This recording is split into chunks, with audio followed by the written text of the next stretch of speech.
Oke, bismillahirrahmanirrahim. Assalamualaikum warahmatullahi taala wabarakatuh. Jadi hari ini saya nak menceritakan tentang kolesterol. Okey, apa itu kolesterol? Kolesterol ni dia adalah sejenis lemak ataupun yang dipanggil lipid. Okey, kolesterol ni biasanya ditemui di dalam darah dan juga sel badan. Okey, dalam kolesterol ni dia juga mengandungi protein. Protein yang dipanggil LDL, HDL dan juga VLDL. Okey, jadi apa nak tiga benda tadi kan? Sebelum tu kita step by step dulu. Okey, kolesterol ni dia juga mempunyai pelbagai fungsi dalam sel darah kita. Antaranya dia membentuk dan juga memastikan bentuk membran sel kita. Kemudian dia juga apabila kita terdedah dengan cahaya matahari, dia akan menghasilkan vitamin D. Kemudian dia juga membantu menghasilkan orang kata bile salt untuk mencerna makanan.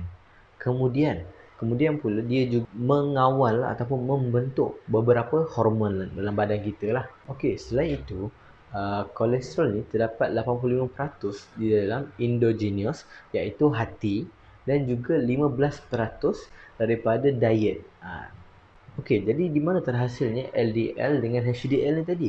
Okey, diorang ni terhasil apabila gabungan kolesterol dan juga triglyceride dan juga bila diorang bergabung, diorang menghasilkan lipoproteins.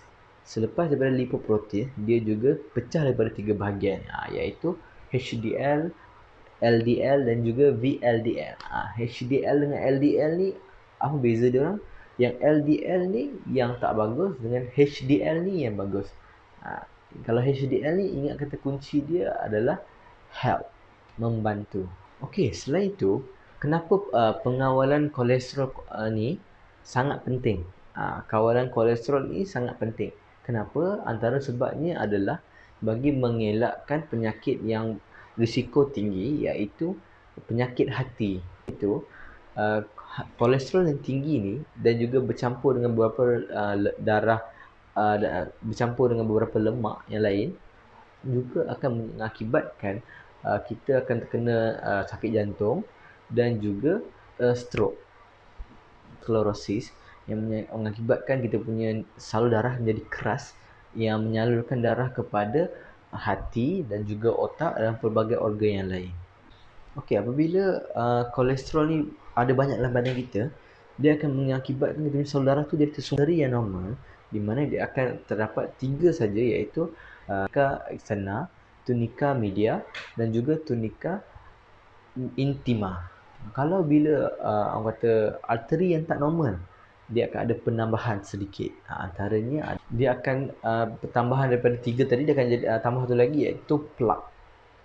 Dia jadi lemak tu berkumpul kat situ lah. Okey, selain itu bila ada penyakit tadi kan, LDL kan, bila sekarang ni kita cerita pasal HDL pula. HDL ni dia adalah yang membantu kita punya salur darah tersumbat tadi.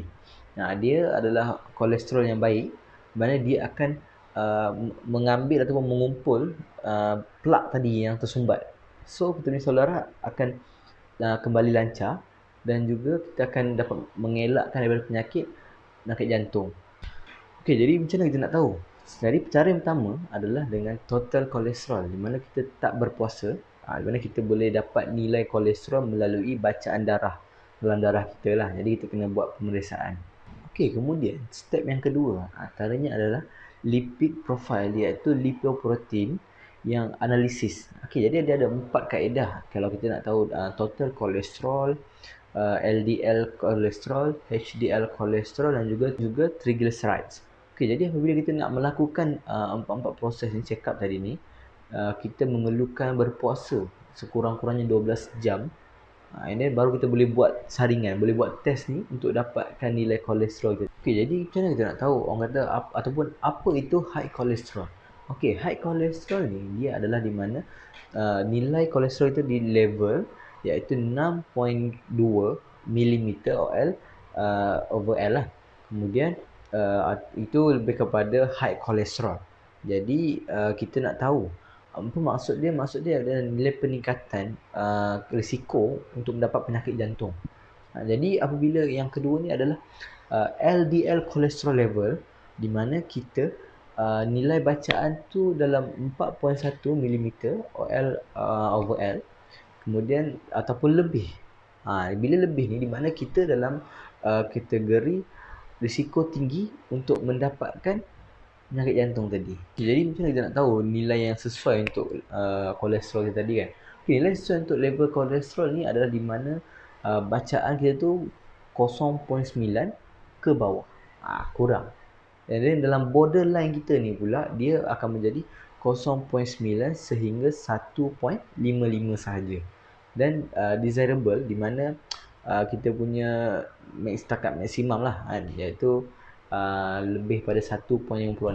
Apabila kita punya nilai tu lebih tinggi daripada nilai normal, mana kita ni mendapati nilai kolesterol yang tinggi dan juga triglycerides, di mana kemungkinan kita mewarisi kolesterol tinggi ni. Kemudian pula high kolesterol ataupun kolesterol tinggi, di mana level dia boleh berkait ataupun dengan keadaan diri kita sendiri. Antaranya adalah seperti diabetes, hypothyroidism dan juga penyakit ginjal dan juga buah pinggang. Apabila kita ada HDL, kolesterol level kita lebih tinggi daripada 1.56, dia boleh membantu kita daripada terkena penyakit coronary artery dan kemudian penyakit stroke. Apabila orang mendapat nilai daripada bawah daripada normal, di mana kemungkinan dia akan boleh mendapat penyakit hati, iaitu cirrhosis dan juga hepatitis, atau hepatitis. Kemudian dia juga kekurangan nutrisi, hypothyroidism, dan dia juga beberapa kategori risiko tinggi. Antaranya adalah coronary hati, kemudian diabetes. Jadi bila LDL goal dia takat mana? LDL goal ni dia takat kurang daripada 2.6 mm OL over L. Kemudian kita yang kedua ni adalah multiply 2, and then kita akan macam kata dia punya nilai bacaan tu 2 kali ganda, dan LDL goal ni kena kurang daripada 3.4. Mana nilai angka 0 hingga 1 faktor risiko, di mana LDL dia ni kena capai dalam tahap kurang daripada 4.1. Kemudian yang terakhir sekali, risiko tinggi orang yang boleh terkena kolesterol tinggi ni adalah daripada keluarga, faktor umur, and then jantina, dan juga diet, pemakanan, dan juga lifestyle rutin kita lah. Kita macam mana seharian, stres dan juga obesity. Selain itu juga menghisap rokok dan juga mempunyai tekanan darah yang tinggi. Okey, jadi macam mana kita nak kawal ataupun kita nak mencegah diri kita daripada kena kolesterol tinggi ni? Antaranya adalah yang pertama, kita kena berhenti merokok. Kemudian kita juga kata kena mengubah diet pemakanan, and then kita kena mengamalkan gaya hidup sihat. Gayanya selalu melakukan physical activity dan juga kurangkan excess weight dan kurangkan berat badan berlebihan. And then kita juga kena kontrol orang kata diabetes kita sekiranya ada lah.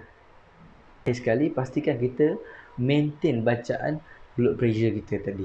Fit smart untuk pemakanan, di mana kita mengurangkan kuantiti makanan kolesterol dalam kita punya seharian. Contoh, kita ambil kolesterol ni sikit dan kita akan lebihkan dengan buah-buahan ataupun sayur-sayuran. Dan juga tak lupa kalau kita banyak makan ikan yang direbus, dicelur ataupun ayam, tapi tanpa lemak dia lah. Kemudian kita juga boleh mengamalkan mana fat dairy product. Sekiranya kalau kita bersusu kan, ambil yang low fat ke dan sebagainya. Jadi kita kena pastikan kita punya pengambilan tu seimbang. Contoh, kalau kita ambil makanan tu banyak, dia punya physical activity pun kena banyak. Dia mesti sama, balance. Jadi dari saya, sekian, terima kasih.